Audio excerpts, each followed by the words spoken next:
Hey law firm owners, welcome to a new video. I'm excited to walk you through how to set up your first Facebook and Instagram ads campaign. Look, the reason you're at this video is probably because you've heard that Facebook and Instagram ads is a source for you to generate an endless stream of new leads for your law firm, which in return, if we're setting those leads and managing the sales process correctly, means a consistent stream of new clients. What we're going to do through this video is, whether you're here to learn more about setting up your first campaign, or you're trying to identify how the back end of this works, so that way you can start to inspect what your marketing agency is doing and make sure that they're running the ads you want properly. Regardless of why you're here, you're at the right place. And by the end of this video, you're going to know from start to finish, nuts to bolts, how to set up a Facebook and Instagram ads campaign. We're excited to dive in, but before we do, make sure to hit that like and subscribe button, turn those bell notifications on so you don't miss any content like this. All right, so when we're going to build our campaign,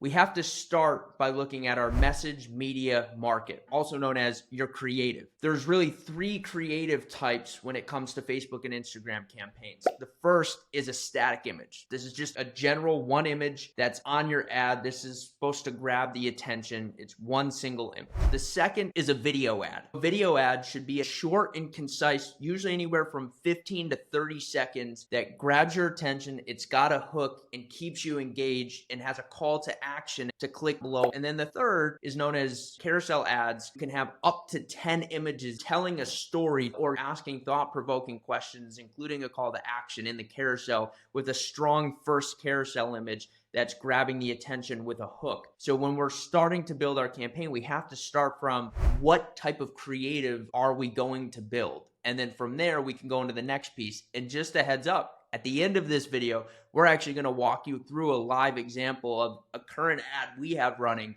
the creative, the ad copy, the whole nine, so that way you've got some perspective on what this looks like when complete. So once we've dialed in and identified what type of creative we're going to use, and by the way, starting off, I recommend using either a single image or a video ad for simplicity, because it keeps it very straightforward. Carousels can take a little bit more time, effort, and thought. Once we do that, it's time to actually set up our campaign and set up the objective of our campaign. So once we actually get in our Facebook ads manager, it's time to build the campaign or create the campaign. We have to go over to the create button to start a new campaign. And then what you're going to see once you click that create button is you're going to see a list of campaign objectives to choose from. So you're going to see things like brand awareness, traffic, engagement, leads, and more. For most law firms looking to generate leads, I recommend you start with either traffic or lead generation type of campaign objective to begin. Traffic is great if you want to bring people to a landing page and bring people to a website and drive a lot of traffic to the website. Although, a quick note on that, you want to make sure your website is set up for maximizing conversions. If that is the case, just sending them to a general website is likely not going to accomplish the campaign goals that you would like to see from Facebook. So you want to make sure wherever you're taking them, it's a highly optimized for conversion landing page. Or lead generation campaign from Facebook allows you to capture the prospect's lead information, their name, phone number, email, right there through a Facebook lead form. And this is a form that we're currently using that we see a lot of success. I would actually recommend for you, because with a lead form, you are also able to then take them to a highly optimized landing page after, but you've already collected their information. Either way, these are the two most common forms of objectives when first setting up your Facebook campaign for your law firm. So for this tutorial, what we're going to do is we're going to walk you through a lead generation campaign. The first step is naming the campaign. This is important, especially if you're running multiple campaigns. You want to make sure you've got a consistent naming structure that you're using, so that way you can easily go in, identify which campaign you need to check in on, and then from there, you've got a consistent record of these, so that way you can always go back to it. So what you're going to do is start by building this out. You're going to find a conversion section. So you need to make sure you have the instant forms option selected. This is going to be the lead form. So you need to make sure you have that instant forms option selected, and then select the page that corresponds to your firm and its performance goals. So choose maximize number of conversion leads, which will help Facebook find the most optimal leads for your firm. It's going to let Facebook's algorithm do its work and go out and find the proper leads for this type of campaign. So once done, scroll to the campaign detail section. So you need to make sure you toggle for campaign budget optimization, CBO, if you want Facebook to distribute your budget efficiently across your ad sets. Right? This is making sure that there's an equal distribution and it's finding the right ad set and the right ad to distribute the budget to that's performing the highest. Set your budget here. So depending on how much you want to spend daily over the campaign's lifetime. So look, we're not going to get into what that budget should be in this video, but this is where you're going to set your daily budget.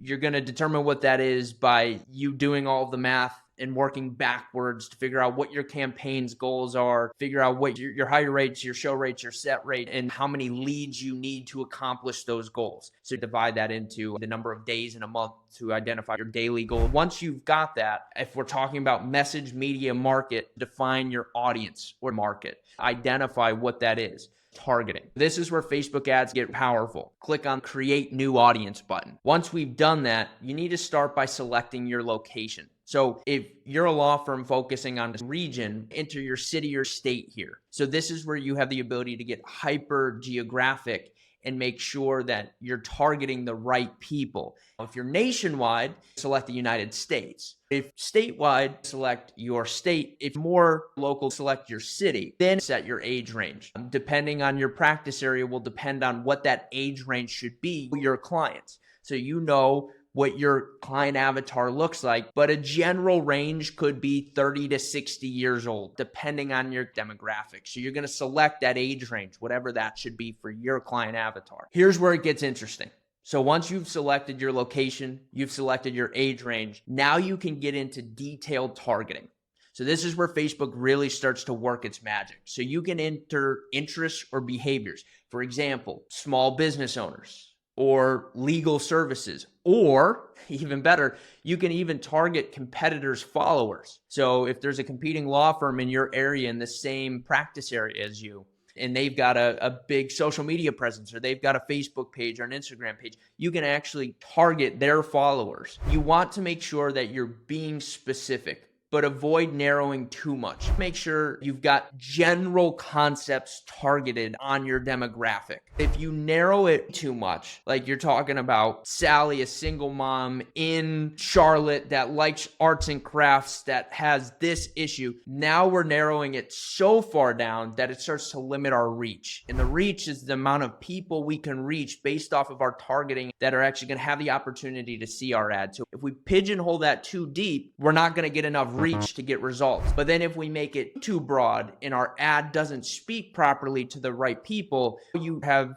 two possible effects. Either A, you reach a lot of people that don't take any action on your ad, or you reach a lot of people and you fill your pipeline with a lot of non-qualified individuals because it hasn't been targeted enough. Once your audience is set, move on to ad placement, automatic or manual placement. So due to the situation, we've had spam leads and automatic placements. We have found that sometimes that hasn't necessarily been our best bet. We find that our non-qual count starts to go up with automatic placements. So we're going to suggest you go into the more manual placement to have more solid results with your ad performance. Here's how you're going to do it. What you're going to do is you're going to deselect platforms like Messenger and Audience Network if your goal is to just reach Facebook and Instagram users. Instead, select only the following options like Facebook feed, profile feed, Instagram feed, Facebook Marketplace, Facebook video feeds, Facebook stories, Facebook reels, Facebook search results. This is going to make sure your ads are shown only in the most relevant places on Facebook and Instagram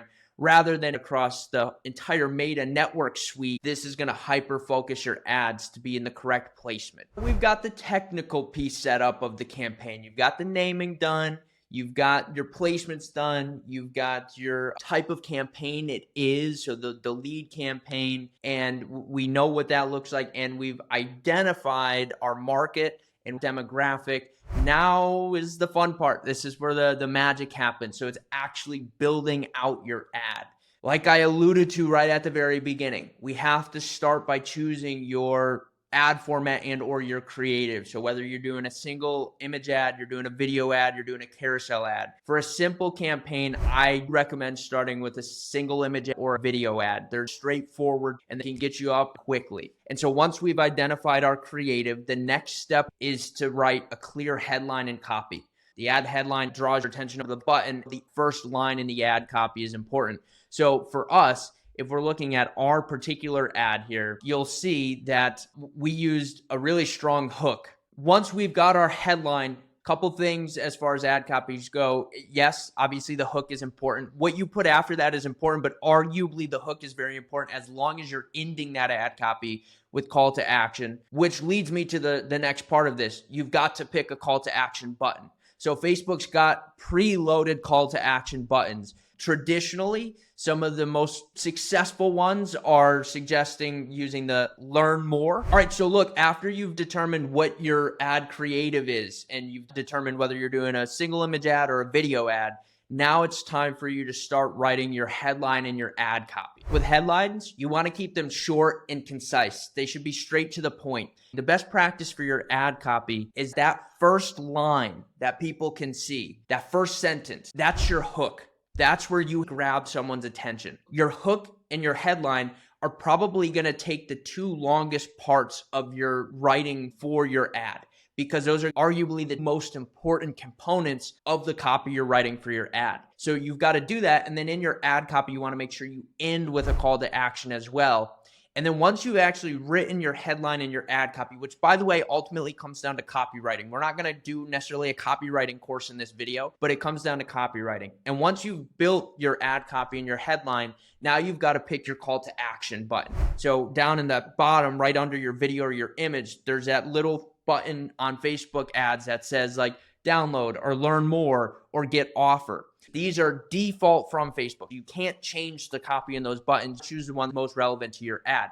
Traditionally, it's one of three for law firms. A, learn more. B, get offer. Or C, download, depending on your call to action and lead magnet. All right, so we're almost done setting up your first ad. Now it's time to build your lead form. When we started this, we said we were creating a lead generation or a lead form campaign. Now we actually set up the lead form. This is one of the more important parts, creating the Facebook lead form. This is what your prospects fill out once they click that button on the ad. This is where you're going to harvest their information. So you're going to scroll down to the instant form area and click on create form. Choose either more volume for higher submissions or higher intent for more qualified leads. More volume is recommended, and then you can add an introductory message. You can also customize the questions in the lead form. So you can add some fields like phone number or job title to gather specific information. Here's my recommendation.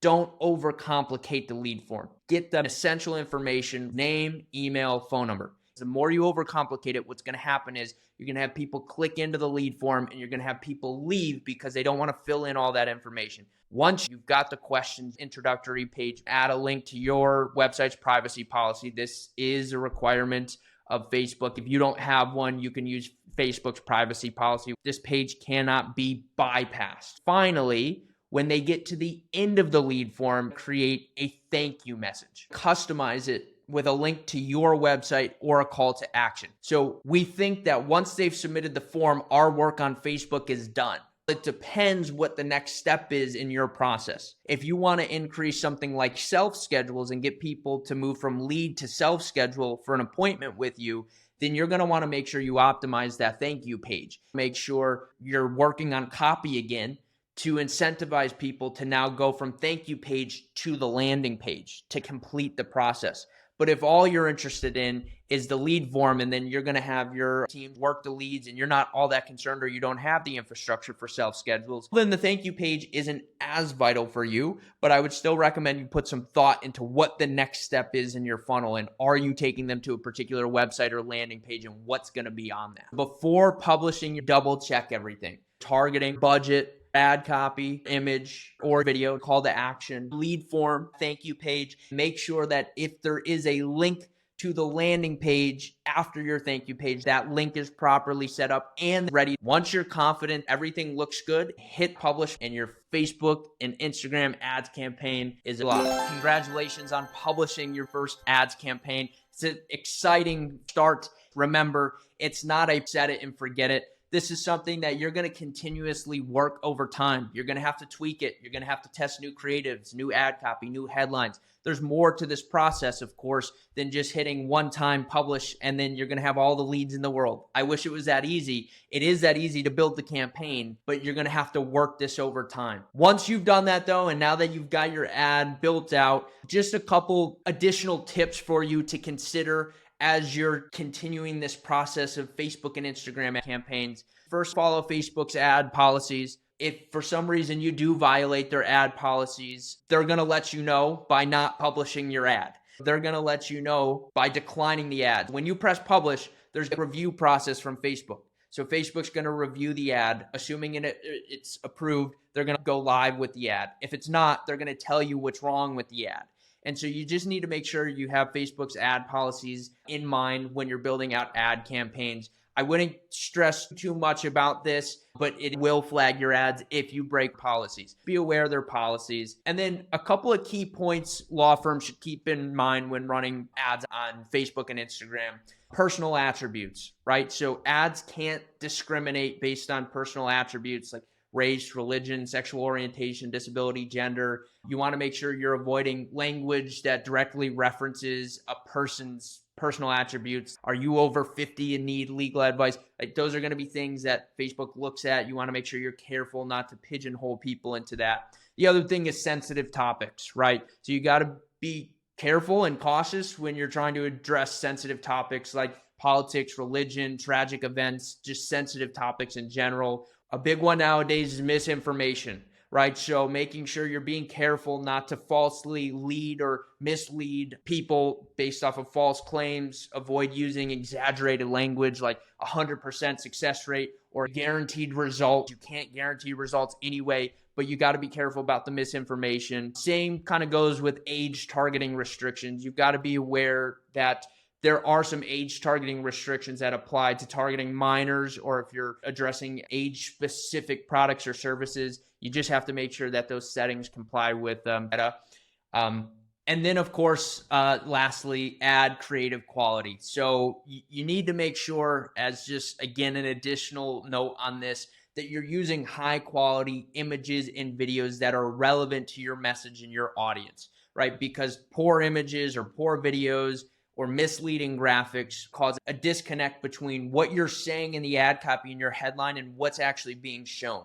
And what that disconnect is going to do is it's going to deter people from actually taking the next step on that ad or encourage the wrong people. These are just a few tips to keep in mind when advertising on Facebook or Instagram. By following these guidelines, you will be able to set up your first Instagram and Facebook campaign. So I hope you enjoyed this. If you did, make sure to hit that like button, hit that subscribe button, turn those bell notifications on, and comment down below if you've got any questions. But congratulations again on getting your first Facebook or Instagram's ad campaign launched.